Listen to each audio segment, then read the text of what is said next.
Hi guys, this is Maria and Manos, and you're watching On the Couch with M&M. The show to help you build fun and profitable businesses.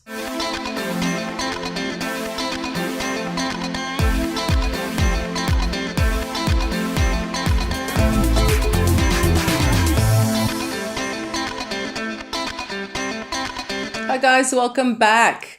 I'm here with Manos today talking about business plans.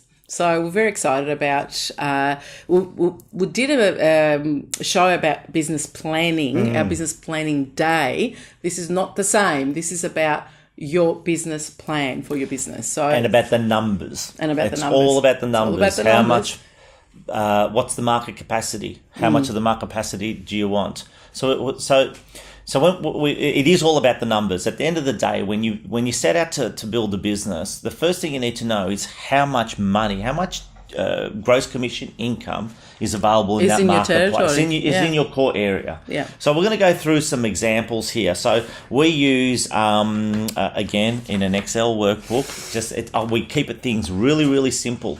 And that's because Manos likes working with Excel. Yeah. You might find that you prefer to work with, Publisher or I don't know how else you could do this.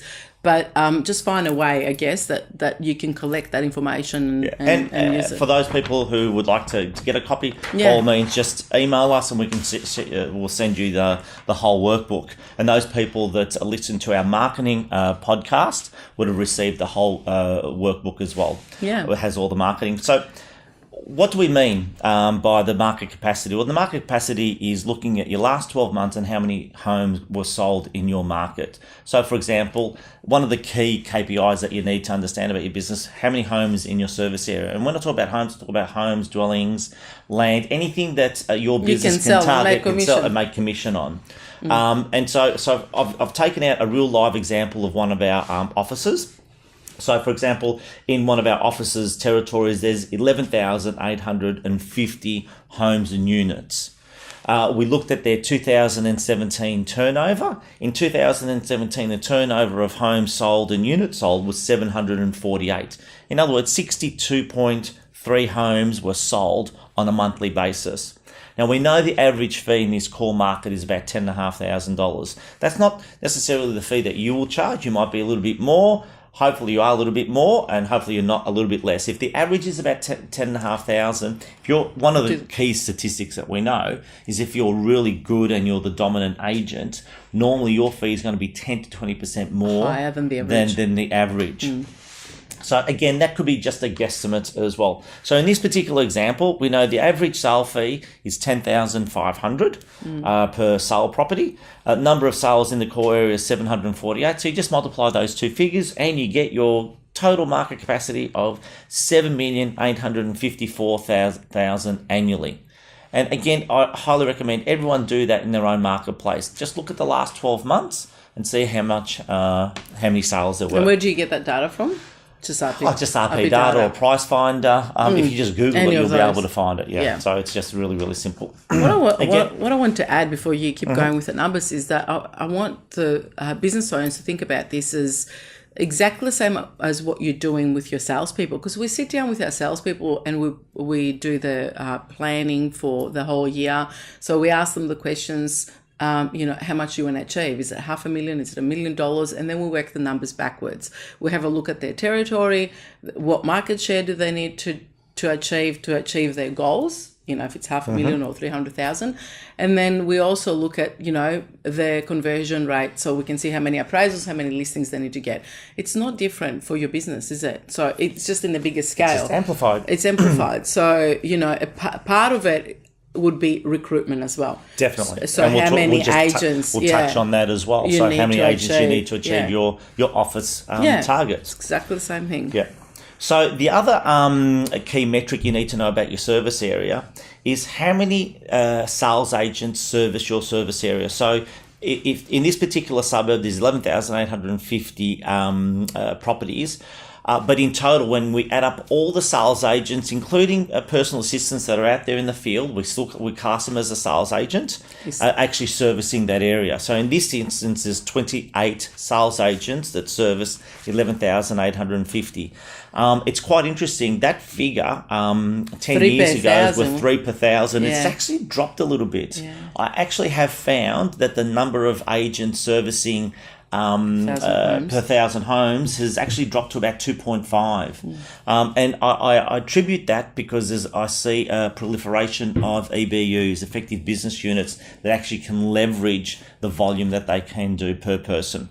So on average, there was 28 sales agents that actually live and service that core area. So I'm not talking about sales agents that come out from adjoining suburbs into that area, that actually have an office and they live in that service area. They work in that service area, not necessarily have a home in there.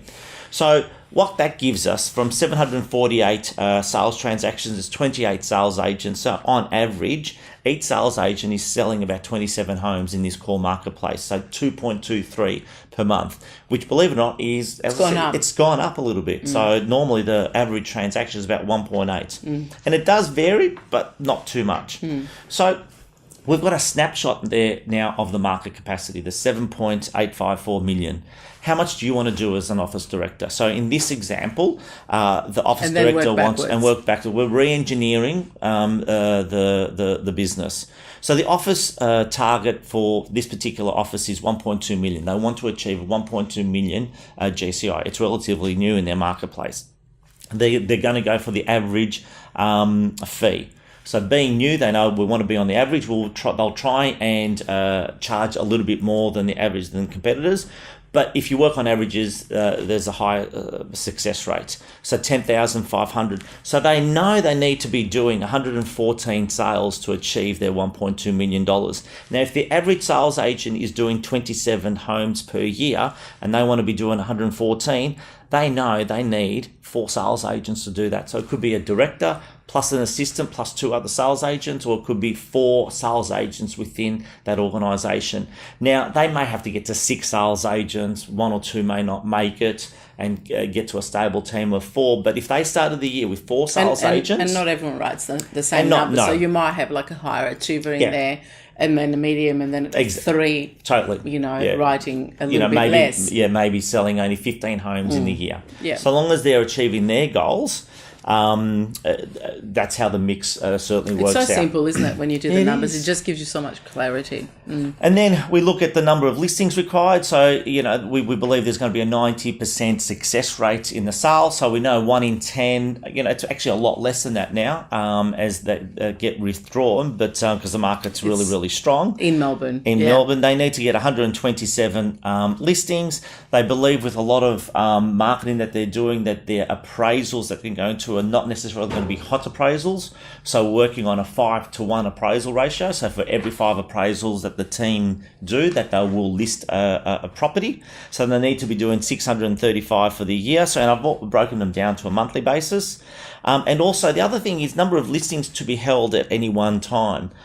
This is stock on hand. So entering any particular month, it's really important to understand how many listings do we need to be carrying at any one time to know that we're going to achieve our sales target for the month. So in this instance, we know there's going to be at least 3 listings at the beginning of each month to sell 2. So in this example, we're going to need 14 listings at the beginning of each month to make sure that we achieve a sales target. So in this example, really simple.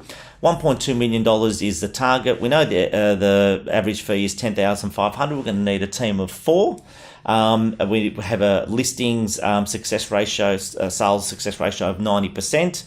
1 in 5 appraisals will be a listing. So we need overall 127 listings, 114 sales, 635 appraisals for the year. So on a monthly basis is 9.5 sales, 11 listings. Who have I lost from the video so far? Lost. And 53 appraisals. So the key numbers there. So, and we are working on these 3 key numbers. You can tell I just actually love what we've done, numbers. just so you can take a bit of a breath, honey, because you've been going for 10 minutes straight.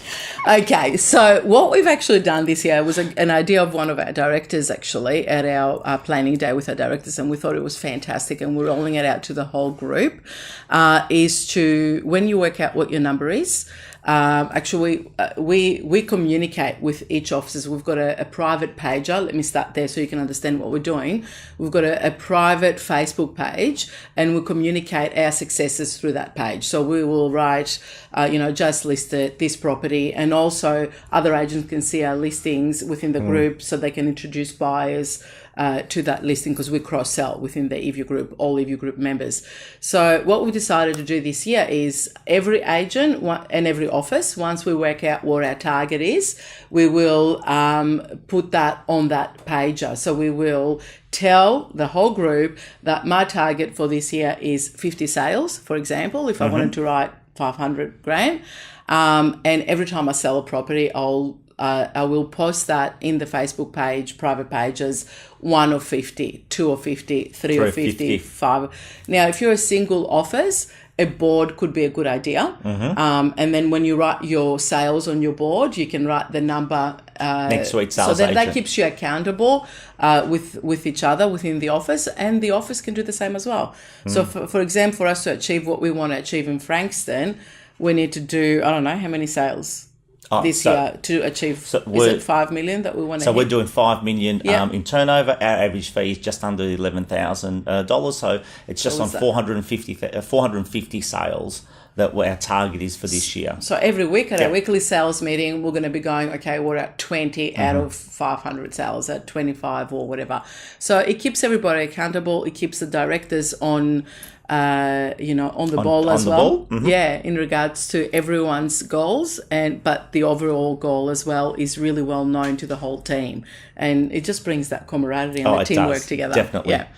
And the final thing is your 3 key numbers. So as a business owner, the 3 key numbers are 53 appraisals, 11 listings, 9.5 sales. So they're your 3 key numbers. So if you can focus on that as an office on the monthly basis, you're laughing. And you can instill that into a sales agent as well. What's their 3 key numbers? Is it 20 appraisals, 4 listings, and 3 sales? So their number is 4, 20, 4, and 3. So that's per month. That's on a monthly basis. You need to have those 3 numbers. And then you've numbers. got your yearly target. We really should be doing a seminar on this, a workshop, because there's so much content. So but anyway, we should put it out there. If people are interested, if people are interested, and we get enough people obviously respond, we'd love to do that. So that would be awesome. All good. So again, that's another edition of On the Couch with M&M. My EView business plan, well, actually your office business plan. Office business plan. Yeah. Hope you enjoyed it. And can we give this away as well?